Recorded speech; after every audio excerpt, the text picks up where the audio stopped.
ভাবুন তো, আকাশে উঠছে একটি বিশাল যাত্রীবাহী বিমান, ভেতরে 239 জন মানুষ। হঠাৎ করে কোনো সংকেত ছাড়া সেটি পৃথিবী থেকে যেন মুছে গেল। না কোনো ধ্বংসাবশেষ, না কোনো এসকিউ সিগন্যাল। আজকের ভিডিওতে আমরা জানবো এমনই এক রহস্যময় নিখোঁজ বিমানের গল্প। 2001 সালের দিকে আফ্রিকার কাছাকাছি আকাশপথে একটি যাত্রীবাহী বিমান নিয়মিত ফ্লাইটে ছিল।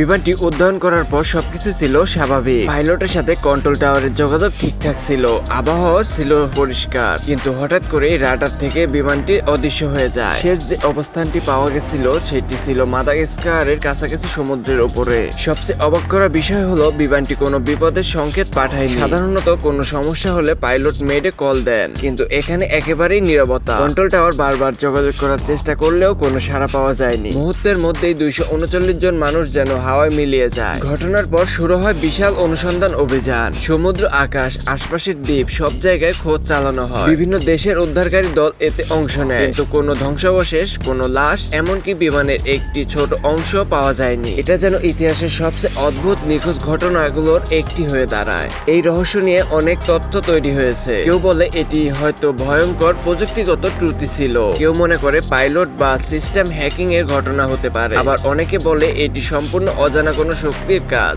এমনকি কিছু মানুষ তো এটাকে টাইম ডাইমেনশন বা অন্য জগতে হারিয়ে যাওয়ার বলেও ধারণা করে। আজও এই নিখোঁজ বিমানের রহস্য অমীমাংসিত হয়ে রয়েছে। 239 জন মানুষ কোথায় গেল, কি হয়েছিল, কেউ জানে না।